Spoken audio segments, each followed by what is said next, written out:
Get it on. All right. Well, my name is Mr. Smith, and I teach at Franklin High School. I am recording this. I'm going to keep saying that for the students who couldn't be here. I have a list of questions I'd like to get through, but really my whole expectation of this today is for y'all to tell your story for my students in the next generation, because I'm just afraid I've waited too long, because I want to do this for World War II, and I cannot find many World War II veterans to do. And so I love it that we can do the Vietnam War. And it's the most interesting war to me that we cover, because it's the state of Virginia has all these standards we need to know. And the kids kind of go through the standards and they kind of have a little bit understanding of it. But y'all live them and y'all have a firsthand account that our students don't usually get. So I do appreciate you taking your time. And I'd like to take a minute right now for us to go around and just introduce ourselves. I don't really mind if we speak out of turn, but if we could just start. I only could see the names of the people who are participating that typed in. So let's start with Mr. Livesay. If I'm saying your name wrong, please correct me, and then we'll just go around one at a time. Just tell me who you are, where you're from, and how did you serve in Vietnam? Okay, I graduated from Franklin High School in 1964, but I've been in Franklin since the 3rd grade. And I was born in Covington, Virginia, which was unique when I get into some of the stories of Vietnam, because my radio operator turned out to be from Covington, but small world. And I went through 4 years of college. I got married in my junior year. I got drafted 2 months after I graduated from college. And after about a year in training, I went to Vietnam as an infantry platoon sergeant. Awesome, thank you. Mr. Goodrich. Yes, my name is Dick Goodrich, and my wife is Pam. And we got married in '66 after we finished junior college, and then I went on to the University of Iowa and worked.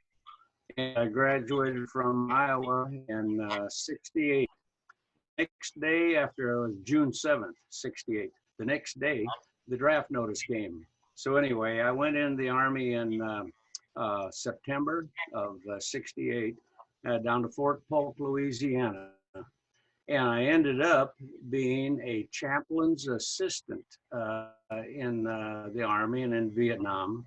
And I was with 3 different priests over there. And people don't think of the different jobs in the Army, but there are a bunch of them. And you had to volunteer. And I told this story many times. You had to take this big form and fill out everything you could do. And there were 2 things on there that I could do. One, I could type, and the other one, I had been an altar boy. And so anyway, I got chosen. And they have a special school for chaplain's assistants. It's in Fort Hamilton, New York. And the #1 rule was I don't know how many there are today, but there were 3 religions you had to learn about, Catholic, Protestant, and Jewish. And they'd put you where they wanted you. So anyway, the rule was it was like a school rather than an army base, honestly. And so we were done at 4 o'clock in the afternoon. And if you didn't get some kind of duty, KP duty, I guess, you could go downtown if you wanted. And one guy knew how to get on the subway. It was about 3 blocks away. And so we'd go down to Times Square and walk around. And of course, that sergeant in the very beginning, he told us, he said, do not wear your uniforms downtown, because they know if you're in the Army, you have at least $2 to $5 and they'll roll you for less than that. So anyway, we had to go down in civilian clothes. Yes. But anyway, I ended up in Vietnam in, it was March of '69 is when I went over there. And basically I was in the 199 Light Infantry, and I was assigned, I ended up with 3 different priests, but there were 2 Catholic and 3 Protestant chaplains in that unit. And so every day we basically, as a Jeep driver, went out and we'd go wherever our guys were. And, you know, the priest would visit with some of them. They just wanted somebody to talk to. If they wanted a mass, we had a mass. And away we went. And about the saddest thing was about it was either 7 or 10 or 14 days. We went to the main hospital in Saigon, and then we'd visit all the troops there. Holy shoot, boy, that was sad. But anyway, all in all, I think I lucked out having a pretty good job for being in a war zone in another country. Absolutely. Thank you. Mr. Jack, how do you say your last name, Mr. Jack? It's pronounced Reitz. Okay. Go ahead. H-T-S, but it's spelled totally different. I actually got hooked up with this video call because my wife is a Franklin native, graduated from Franklin High School. All her family is still over there, and our niece and nephew graduated from there. But anyway, my nephew's the one with this. I enlisted in the Army in 1966 after having gone to school for 1 year down at St. Andrews Presbyterian College in Marlboro, North Carolina. Knew I did not want to be in the infantry. Sorry, Mike, but I had no choice. want to do something different. So I had one of my good friends in high school. His father was a test pilot at Fort Eustis, and he talked me into getting into the helicopter program there. I also went to Fort Polk, Louisiana for my basic training. And I did that in December of 1966. Then went out to Fort Walters, Texas for primary helicopter training, to Fort Walker, Alabama for advanced helicopter training, and then on to Vietnam, where I served with the 2 units you see up there behind me. The 282nd Assault Helicopter Company was the first unit I went to. I arrived there 1 week before the Tet Offensive of 1968. Didn't know if I was coming home. Things were so bad. Everybody not everybody, a lot of the gun pilots were killed on the assault in the Ashall Valley.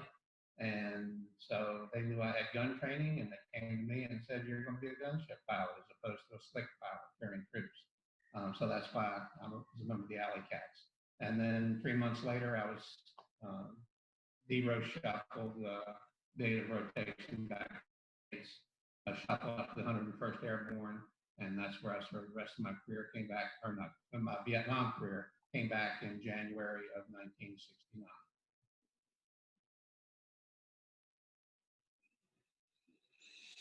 Thank you. Yeah. And Miss Thames, who is our friend here? This is Carter Hammond. All right. Go ahead, sir. Excuse me? Go ahead, sir. I'm from, I was born in D.C., but when I was 18, my mom moved back to Fairfax, Virginia. I was in the Big Red One. I took basic at Fort Bragg and 10 weeks at Fort Sam Houston, which is medical, anyhow, and a month's leave, and then I went to Vietnam. I was a combat medic. I was the 1st Division, like I always said, and I was out in the field. I did suffer post-traumatic stress. So I still have that problem, but I'm not crazy. I just get help with it. This is a big step for us because I've had to talk him into it and kind of keep him calm because his stories need to be shared too. So this is a huge step for us. I really think appreciate it. One of the saddest things in Vietnam, at least my division, was Keith L. Ware. He was our commanding general. It was at the operation of Loc Ninh and Enloc. That was in September. Charlie tried to do another Tet Offensive like in February, but we were fully prepared for that one in September. I put, if anything else, I worked for the VA, nicest job I ever had because we were all veterans. Let's see, I guess that pretty well runs up. It's just, I have one friend, and I've known Arthur for 50 years. He was an OR tech in Loch Hay, where they brought people. He and I have been good friends all these years. He's from Vermont. I always know it's Arthur because he says, "Hey, Cata." But I'll just leave it like this. He's been a good friend. And the only one left of your unit, right? Yeah, You right. and him? Yeah. Wow. So But Keith L. Ware was our commander. He got the Medal of Honor during World War II. He was very gung-ho. He wanted body count. Everybody knows what that means. And that was up Loch Ness. And that was in September the 13th. It was on a Friday the 13th. But I just, I don't know. You know, one thing about it, I'll leave like this. War's hell, like Sherman said. But the VA is good to me. I cannot complain. And I hope we learn from Vietnam. I don't think so. I mean, there's been Iraq, Afghanistan. Wars never prove a thing. We should have never been in Vietnam, and it all started during Eisenhower. I've studied the whole thing because he started advisors and then always said that that was under Eisenhower. Then Kennedy got in there. I personally think if Kennedy had not been assassinated and got reelected, we would have pulled out of Vietnam. But okay, that's all I can say. Oh, thank you. No, see, that's my whole goal for today. I want you to be able to give your opinion. If we don't agree on something, I hope we can discuss it, but that's okay. One thing I really wanted to know, and I think y'all all answered it, was whether you were drafted or enlisted. I know we had one enlisted person. Can I ask, and you can answer individually, if you were drafted, do you think you would have chosen to enlist after the, in the future, or do you think that you would have stayed out of the war? I would have stayed out of the war, but I had a family, me and my parents, that I couldn't do that. So you were drafted. Yeah, well, I volunteered. Oh, okay. But, I'll just leave this thought. We had no idea what Vietnam was like because as a medic, we weren't trained to be infantry, and we were trained to be hospital corpsmen. So I'd served my country. I have a Purple Heart. I have a Bronze Star with V. For a long time, I didn't look at that. But now I've got them hanging up in my apartment, and I have a son. He's Las Vegas. He's 39. So I don't really, I don't mean the conversation carried away, but this is the first time ever anybody confronted me with this. I'm not mad. It was just, it's been so long, it really doesn't. I just leave this alone. We should have never been there. I understand. Anybody else have any thoughts on that? Well, my family has a long history of serving the country. I certainly wasn't going to volunteer because I just graduated from college and my whole life was ahead of me, and I was married. But when I got the draft notice, I said, I'm going. And there was no question. I wasn't going to Canada or anything like that. I had two uncles that died in World War II. I have a great grandfather who served in the Civil War. My father was a master sergeant in the National Guard during World War II. And so it was kind of a tradition. I didn't hunt. I didn't like to kill things, but you do what you got to do. I just want to say something. My father was War II with Patton in North Africa, and he did 27 missions behind the lines because he spoke fluently. But he never talked about it. War II. A lot of veterans didn't talk about it either. Did you hear me? Yes, sir. Yes, sir. Mr. Goodrich, do you have any thoughts on that? Well, yes, yeah. I was drafted right out of college, and I would not have volunteered because I had a wife and a son. Our son was born on July 21, and I went in the first part of September of '68. So I have nothing against the military. I'm proud of them as could be because we have to have them. But you talk about being drafted or volunteering or whatever. I can tell you the first official act of Jimmy Carter when he became president was to forgive all guys who went to Canada. Now that's a good welcome for thank you for your service, huh? I'll never forget that. I enlisted. As I said, I had 1 year at St. Andrews Presbyterian College in Martinburg, North Carolina, and had a lot of fun at college. Knew that if I didn't enlist, I was going to get drafted. And like I said, I'd be an infantryman. So that's when I started pursuing the helicopter flight school. Once my 3.5 years were up and I was eligible to get out of the service, I did. I took the got ill in college and still had an intention of re-enlisting because I loved flying so much. But all my friends that stayed in the military said that with the transition to the all-volunteer military, things were changing drastically. And I probably, unfortunately, did not re-enlist to continue my flying career. Mm-hmm. Can I say something to you? Yes. When I came back from there, I had 15 months of stateside duty. It was at Fort Benning when they were trying Lieutenant Cowley for something he really didn't do. It came from the higher ups. And I felt sorry for him. You know, he wasn't prepared for it. He was a platoon leader.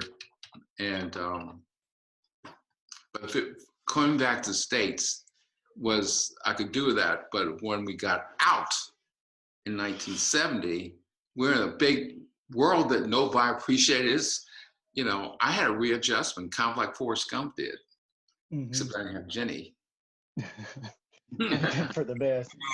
Right. Another question that my students wanted to know was, what were the living conditions like where you were in Vietnam? With our unit stayed in the jungle month after month after month after month. We just got resupplied or by helicopter and moved around combat assault by helicopter. We just stayed in the jungle. We slept on the ground. There were no barracks, no bunks, no showers, hot or cold. We slept in the rain in the monsoon season, walked in the rain, ate in the rain. It was the longest camping trip I've ever been on. Plus, they shot at you, so and rained mortars down on us. So we were in the jungle all the time, and that's the way they chose to operate our company. And there was just 110 of us, and that was it. I'll say, you know, a lot of these guys who experienced in base camp where those 122 rockets, they were Russian made, and then we had mortars. So even though you were in the base camp, you had to wait for, if you had those rockets. I think these guys know what that is, rockets 122 and mortars. But you knew where we were. So we even killed our bomber on ambush patrol. So there it is. I was probably fortunate. Go ahead. I was probably fortunate because I was mobile, helicopters, and we pretty much got to come back to base every night. Slept in our own bunk, had a wooden building with a tin roof on top of it, a nice mess hall. So my living conditions were not unbearable at all. We took a Connex, a tractor trailer, the bed of a trailer for a tractor trailer, and buried it in the ground. That was our bunker for the rocket mortar attacks, which happened frequently because we were an airfield, and of course they wanted to knock out the airplanes. But fortunately, my roughest part was when we were out flying missions, and we had to eat some sea rations when we were out on the mission, but we could get back to base at night.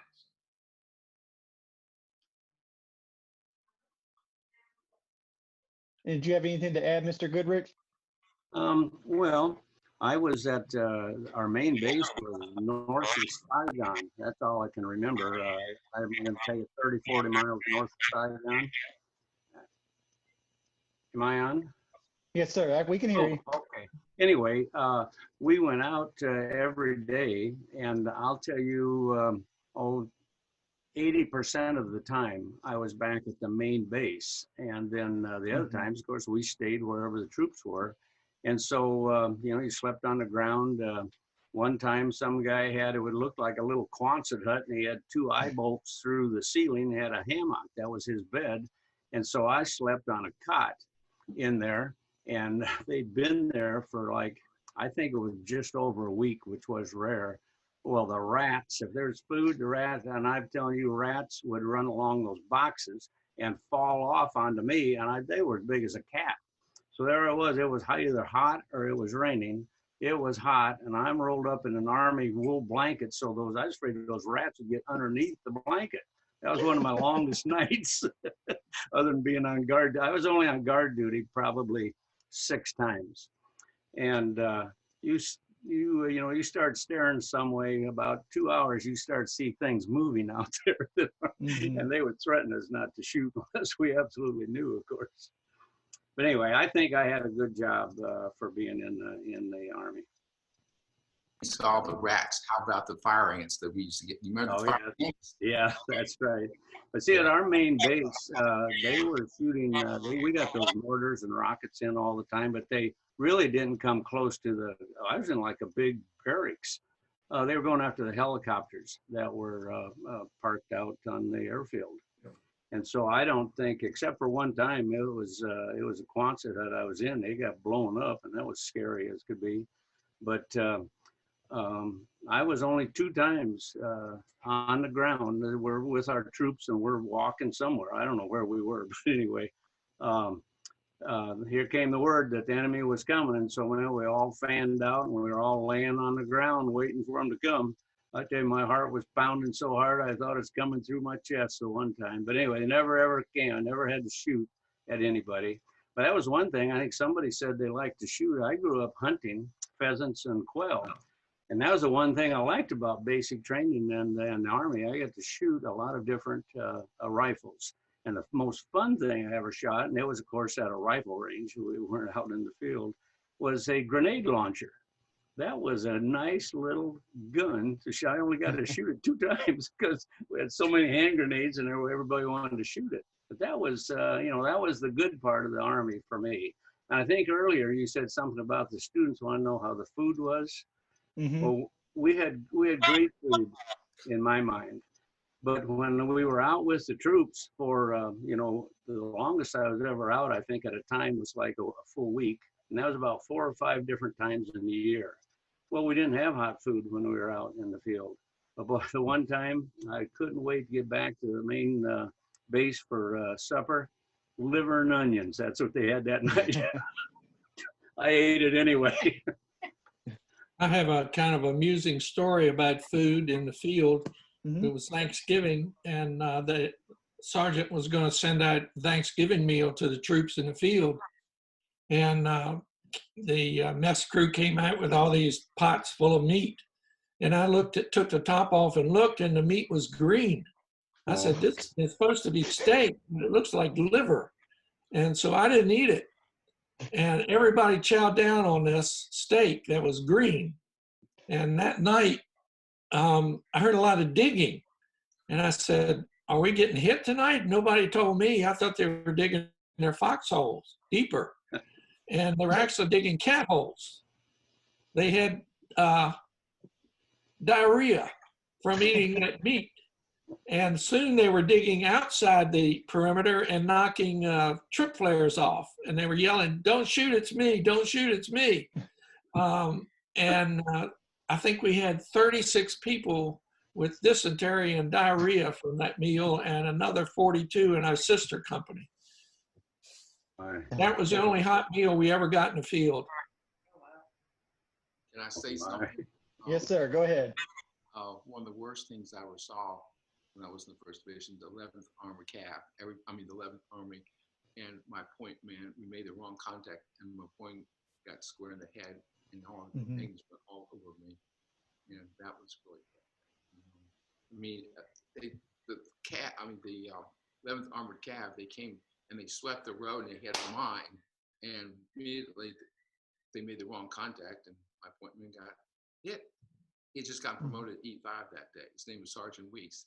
Now, how I remember all this stuff, and that was 50 years ago, but I guess it was such traumatic and I was only 21.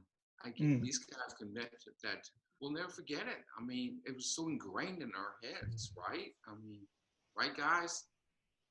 Yeah, you remember. That's a question I probably should have asked too, is how old were you guys when you were in Vietnam, or first got to Vietnam? 20. 20? 21. 22.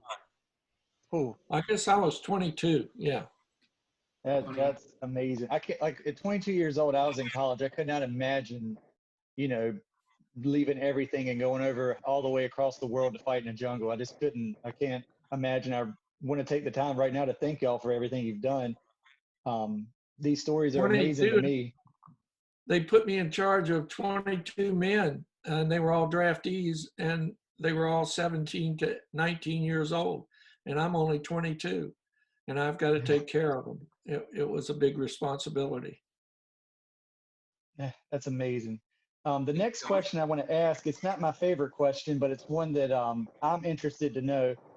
In Virginia, for our students, they must know that Vietnam falls in the Cold War. I want to know, what were y'all's thought on the Cold War or communists in general? Did that play any role in your day-to-day activities? Did you think of communism as an enemy, or was it just other Vietnamese as your enemy? My question is, I guess, did it come to your mind as a real enemy during this war? When you're in the field, you're not thinking of politics. You're not thinking of types of government. You're thinking of surviving. And these little guys in pajamas were serious about helping you not survive. And so we looked after each other. There was one time when they have a big moratorium in the United States that was in the Stars and Stripes paper we got out in the field. And a lot of us sympathized with that to stop the war. And I wore a black armband from a mortar round plastic cover on my arm to sympathize with the moratorium. But that's about the only thing political I got into out there. You know, they said the BC, the Jamas, these guys hadn't mentioned we had the NBA, and they were the gun hole soldier from North Vietnam, the khaki uniform. These guys remembered that, and they were hardcore soldiers, just like the ROC Army in South Korea. The only thing I really got out of Vietnam was going to Australia for 2 weeks. I enjoyed that. I guess my big area there, being 20 when I got over there, but having been given the responsibility to command an aircraft and with the firepower that it had and all the responsibilities that came with that and using it correctly, it really makes you grow up quickly. But I also feel to this day that the Vietnam War was fought politically. We were on the ground, or we were trying to protect ourselves and come home alive. But when we got orders, or when we were being under an attack, and we had to wait for orders to fly to come from who knows where, the Marines were stationed on one side of the air base I was at. We were on the other side. The Marines were even worse. They had to wait for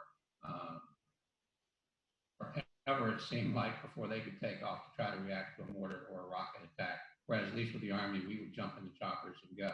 But it seemed to me that it was a political war that we were fighting. As far as the overall war is concerned, not a fight against communism per se. We were just there trying to protect ourselves.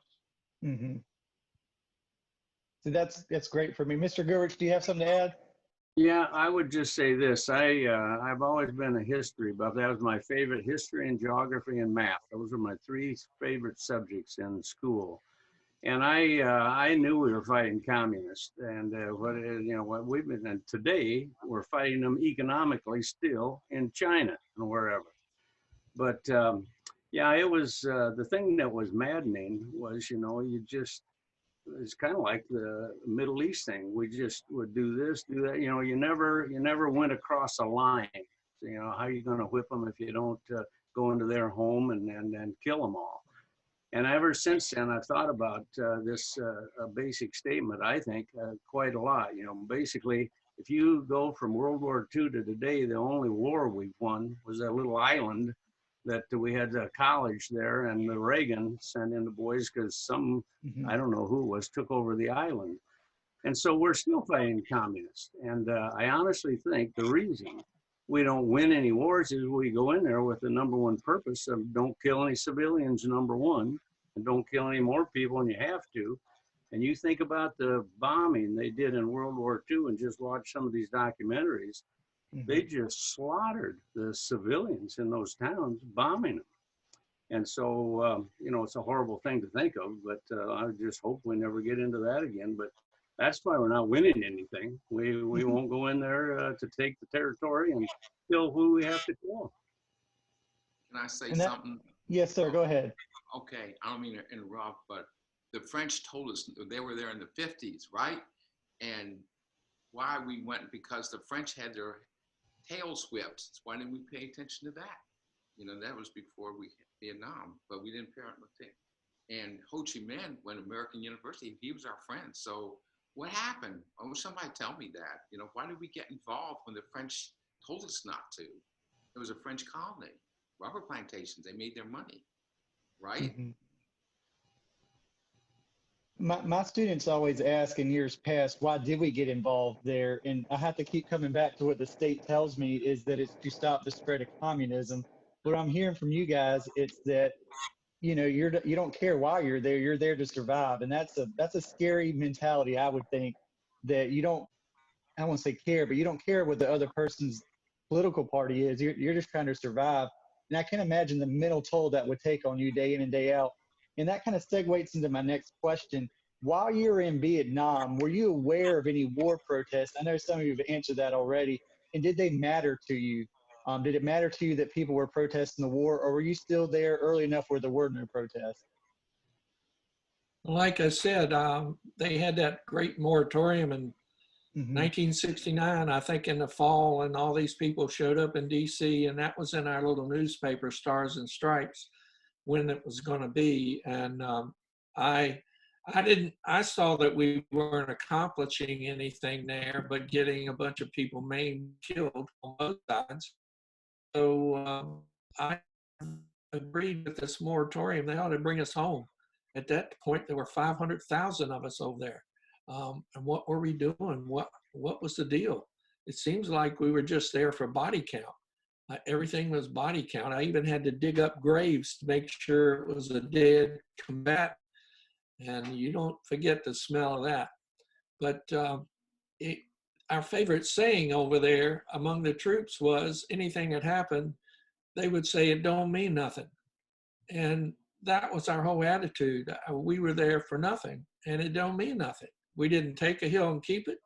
We took a hill and left it, and the next week it was under communist or Viet Cong control again.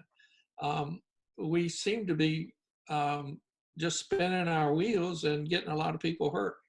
So it left a bitter taste in your mouth. You know, they talk about, you know, while we were there, how about all things that go in the States? Robert Kennedy got killed, Martin Luther King. But see, they kept that all from us. I guess that was a reason. Maybe these guys can tell me. I mean, stars, we never saw that. So, you know, there was revolution of this country. Joan Baez, it's Jane Fonda went to North Vietnam when she used to be on the tank up. I mean, I found all this stuff after I came back. Okay. Yes, sir. Anybody else have anything to say about that? I would like to hear from you, Mr. Jack. You're kind of quiet over there, but what did you think about it? I was aware that there were protests in the States. I got letters from friends that talked about it. They weren't critical of me being there, but I did know that there was some protests going on. It was 68, so it was early. I guess I was maybe living in not a dream world, but I was very patriotic. I was there to do my duty, to serve my country. And if they didn't want to serve their country, that was their prerogative, but I wasn't happy with that. But nothing I could do about it at that point in time. Understandable. This is a subject that I don't think anyone wants to touch, but I'm going to say it because it's the brutal, honest truth. Yes, sir. I was there just after Martin Luther King was assassinated. And that affected the Black troops in our company really bad. And they turned to drugs and marijuana and heroin and became useless to us. We would get a break from the field to go pull bunker duty at an artillery base in the jungle, and they would leave and go to the artillery guys and do drugs all day, and we were left with men to do 24-hour bunker duty. So we got no rest at all. And they would come to the field drunk or on drugs, and we had to send them back from the field because they were just useless to us. I can kind of understand how they felt, but it wasn't doing our company any good. Mm-hmm. Man, I kind of get what you're saying too, but that's a tough reality when I've heard y'all say that it didn't matter because you'd lose a heel or something, and then things happening at home you didn't have any control over. I bet you a lot of people felt really just couldn't do any, I guess not useless, but kind of missionless maybe. Didn't have a, fighting for what you wanted to do at home and you couldn't get there. Must have been a tough way to be. I have another question too that my students wanted to know, and it's a weird question to me, but when the war was over, what were your thoughts about America pulling out? We call it Vietnamization, where Nixon pulled the American troops out. What was y'all's thoughts on that policy? I can tell you mine. I was glad he got him out because we weren't accomplishing, as far as a victory goes, we weren't going to win that thing the way we were fighting it. And in going to visit our troops I got to visit with a lot of the guys who were in the field, just like you were all the time. And it was just miserable for them. I was out there just a little bit, but some of them were there just like you were all the time.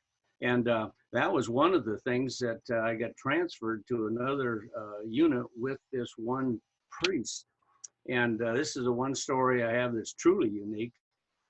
This guy was a priest in Vietnam, and he was awarded the National Medal of Honor.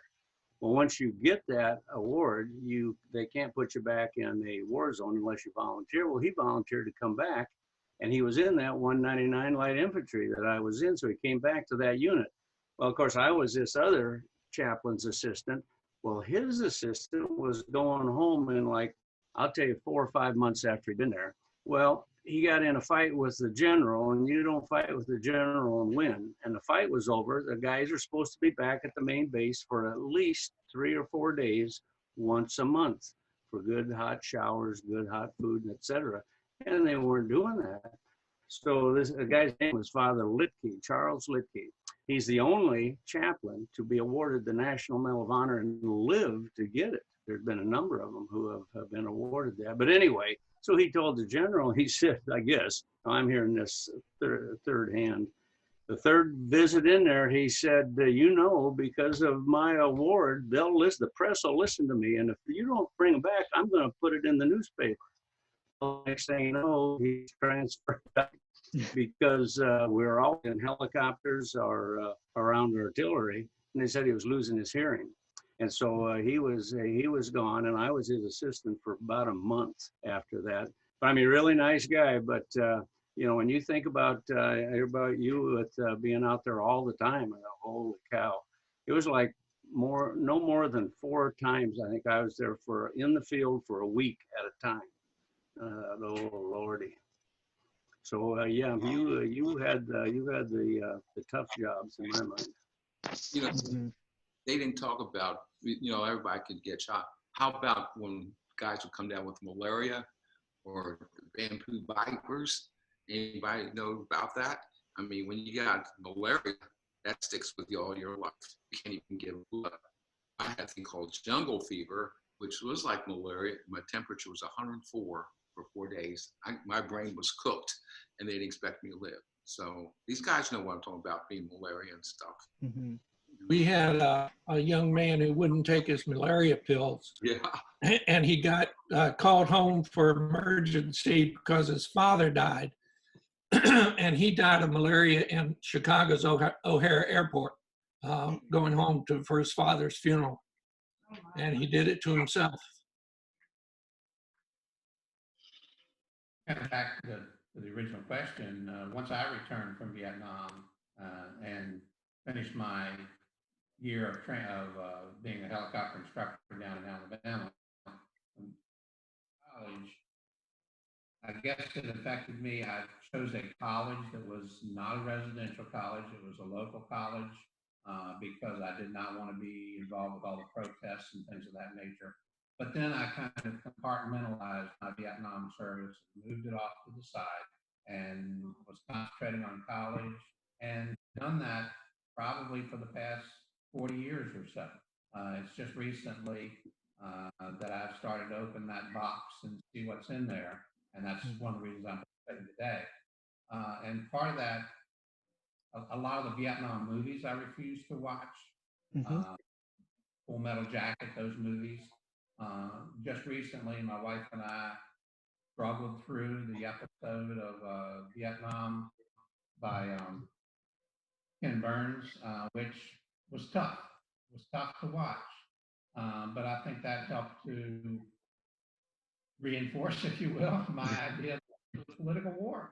You know, it was being fought by the politicians in Washington, and I guess that opened my eyes to how the American government really works, not just in wartime, but in peacetime. And that kind of brings me to my next question to how are you treated? How are each of you treated when you get home? Did anybody get any flack for being a Vietnam soldier?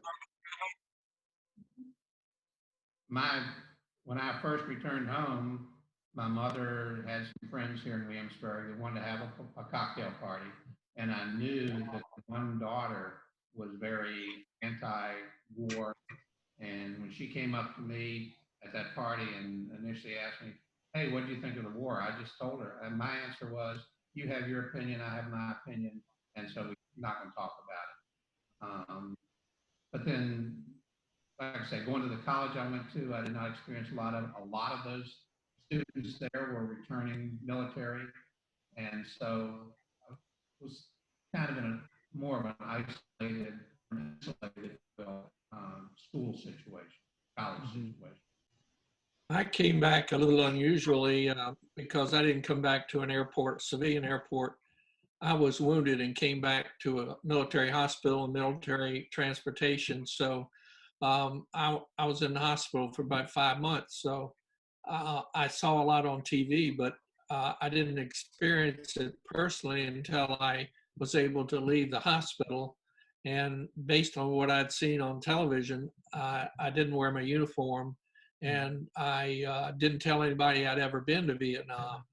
And I was afraid, even after I got out, that I wouldn't get a job because of it. So I never mentioned it for about 50 years. I didn't have that experience, but when I was about to graduate from Iowa, they told us, you said, you need to go to a few interviews for job. And I said, I'm going to be drafted. It's just a matter of a week or two. I'm going. Well, anyway, I did go. I had 2 interviews. One was with Target and the other one was with what's Principal Financial today. Both of them told me the same thing, but what was different was, I can't remember which one it was. There was a huge protest where we had to go for our interview because DuPont was there interviewing and they made the napalm. And so when I got in there, inside, I think it was they call it the Union building, I got searched. I had a briefcase with my resume in it, and they took my briefcase and went through every piece. They started bringing in a bomb or something. And that's the only thing that I ever had affect me really for the protests. I was treated fine when I got home. I mean, I'm from a small town, north central Iowa. Everybody was happy to be that you were back. We had one young man came back from there, and I don't know what his experience was, but was in the infantry, and he basically almost drank himself to death. He did die as a young guy. I don't know how old, but it affected him something horrible. Would anybody else like to share? Can I interrupt here? Yes, ma'am. So Carter came back to his mother throwing him a party, being very glad that he was back home. I have other Vietnam veterans here. One of them came into New York, and he has cried before, saying that he was spit upon in front of his wife and his little boy coming back. And that was New York. But I have a lot of, even here at the retirement home when we do things for Veterans Day, I have a lot of Vietnam veterans that will tell me nothing was done for us before, like the World War II veterans. So why are you doing something now? Which is really hard for me and my generation, because I don't know. I don't know how to explain it. But it's very different honoring Vietnam veterans than the World War II veterans. And I think that's in large part because of the way you were treated. Does that make sense? So how about the Korean guys? You know, after World War II, they were in Korea. Did they go through the same thing? I can tell you what the state says is that the state says that Korea War veterans, or they call it the conflict before it became a war, got zero recognition, and that Vietnam veterans faced a lot of hostilities. And our students actually have to know that they were spit upon and called baby killers upon their return. So they have to know they were treated very harshly. And so I couldn't imagine, in my generation, me and Miss Thames, I think, are in the same generation. We grew up in 9/11. I was in high school when 9/11 happened. And I think, oh, my mother would slap me in the face if I ever said anything negative to a veteran to their face. So it kind of blows my mind. And I know there are people in America and there were people down in Texas that were protesting and stuff, but it was not, I just couldn't imagine ever saying anything negative to a veteran. But it's just a total different thing when it's become politicized. When wars become political, then we kind of lose our minds in America. Mr. Georgie, do you have a question or would you like to add something? Hey, everybody. And Mr. Smith, again, thank you for what you're doing. This is awesome. Gentlemen, thank you for everything you're sharing. This is amazing stuff and just listening to all your stories and the differences and everything else. My question is, and I'm just, this is playing off of what Mr. Smith asked, and just sitting here and listening to everybody, and everything that you guys have to say. Looking at the country and what we're dealing with immediately right now, what are your, looking at, I guess, the division of our country, looking back at what you guys were just kind of articulating about how Vietnam was treated and everything, looking at what you're seeing today, how does that make you feel about the current situation and everything? Well, to me, when politics gets involved, all rationale leaves the scene. Today, the division in our country is pretty severe, and it's pretty artificial. It's just for political power, it appears to me. Don't care about who they destroy, who they dishonor.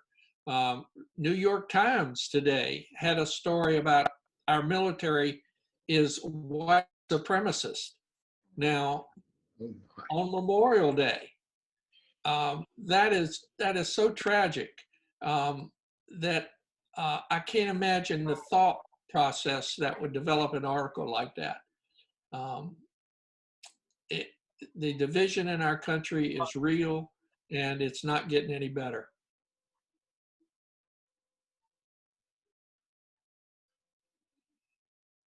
The guy who's interviewing us, the guy, are you back on TV? Yeah, he's up there. Oh, Yes, sir. What does everybody think about the stuff we're going with coronavirus? I mean, people are dying from that.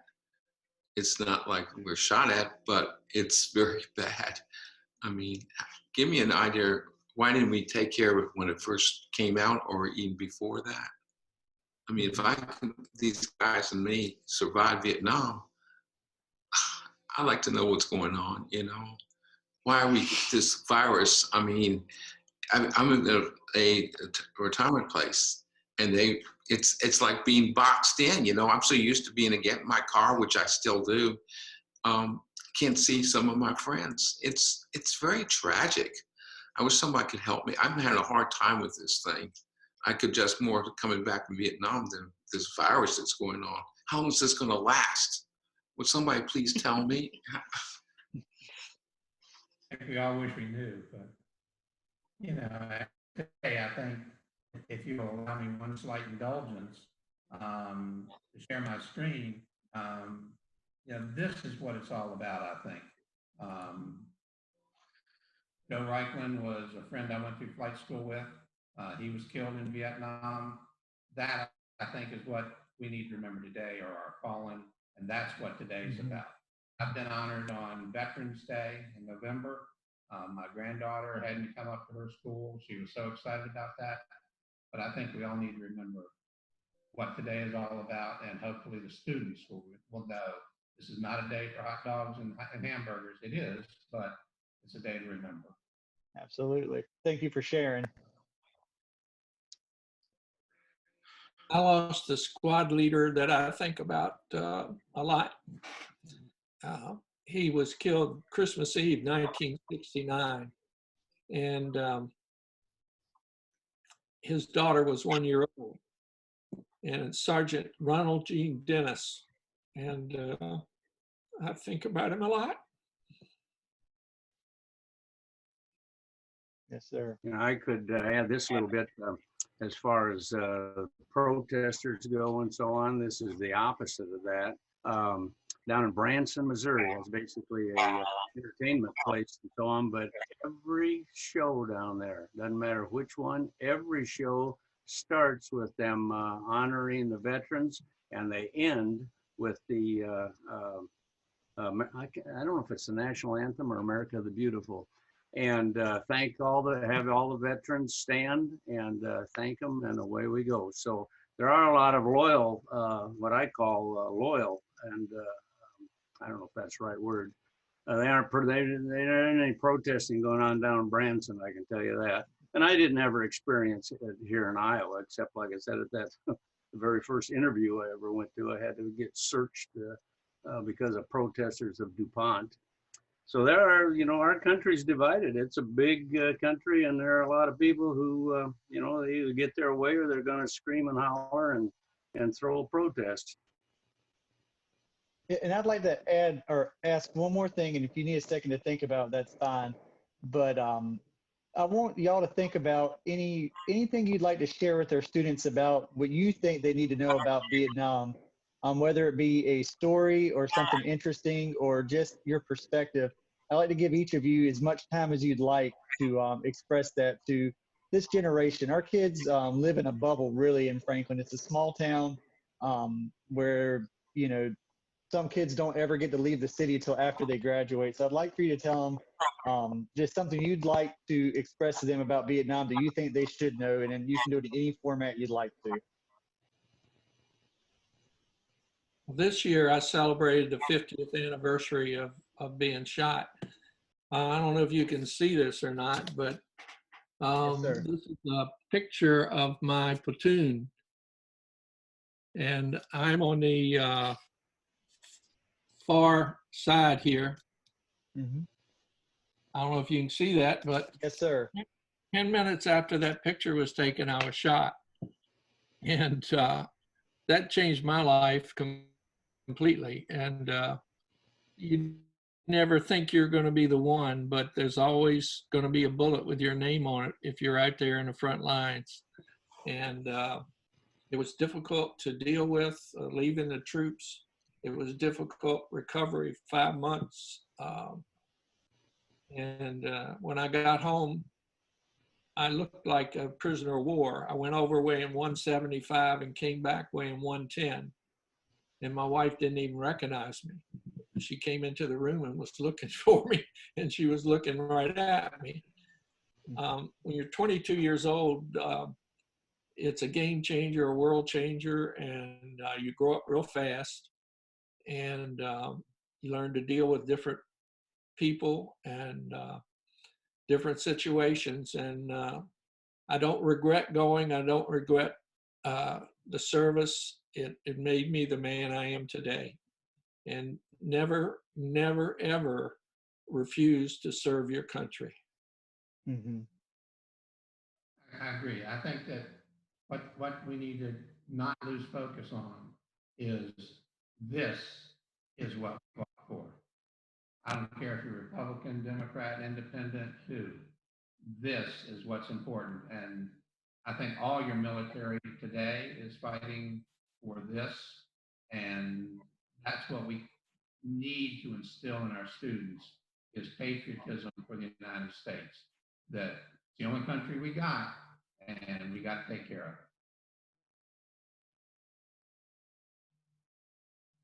I agree with what both of you just said. And the thing that I feel we should do differently. I mean, I have a daughter and a son, but my daughter's a school teacher. And I mean, there isn't enough in our American history books that our kids have to read going through school. There isn't enough about all the sacrifices that a lot of people have made. And they don't really, you know, they don't hear about the good things that the military does. And so I mean, we are in a divided country, and I don't see that ending for a long time. But the answer is, in my mind, the proper and correct education coming through our school systems. And I'm telling you, here in Iowa, there isn't very much about American history that they get taught.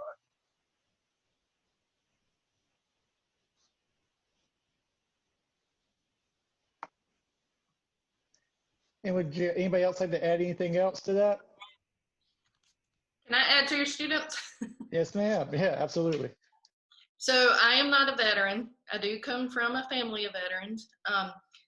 But in working with this population now, seniors, as you decide what field you're going into, whether you go into healthcare, psychology, it is a different world working with veterans from the different wars. And be patient. Take the time to hear their stories and to write it down. I am working on that right now. I have been working at this retirement home for 3 years, and I had 6 World War II veterans. 4 of them are already gone, and I didn't write their stories down. So now I'm starting with this next group, and it's not easy. Carter here was a medic, and he's told me stories that, I mean, his friends he just took care of the day before, and the next day they opened their mouth and shot themselves. But those are things that we need to know, because we're losing that as my generation on down. And so we need you guys to keep talking about it and telling us, even though it is unpleasant. So I appreciate all of y'all doing this, and John for getting it started. So seniors, just remember that utmost respect and time to listen to veterans. You know the race car driver, Richard Childress, she can verify. Maybe this year they didn't have it, but they recognize us Purple Hearts. They give us a dinner, we get recognized. You know, Richard Childress is really a wonderful man. You know who I'm talking about? The next car driver. And he does recognize us. I wish more people did that. And that's what I wanted to do today, is to recognize y'all. Go ahead, sir. Writing the story down on the 50th anniversary of my friend being killed. I was looking online for a place I had served in Vietnam, and I found San Juan Hill Artillery Base, and there was a story online about a soldier who went back in 2008 to find Artillery Base San Juan Hill, and I looked at the pictures, and it was my lieutenant. Oh, wow. And from that, I found a website for my company that had pictures of me on it. I didn't even know it existed. And I used the situation, some guy had gone to the Army archives and gotten all the situation reports for every day that the company was in Vietnam and put it on their website. And I used those situation reports to write my history every day that I was there. And that kind of stream of consciousness, it went for 33 pages, and my wife read it, and she didn't know anything about it. She was totally surprised, but my wife encouraged me to do it, and I'm kind of glad I did it for my grandkid. Absolutely. I will ask you to do one more thing for me. In the chat box, if you look at the bottom of your screen, it says chat.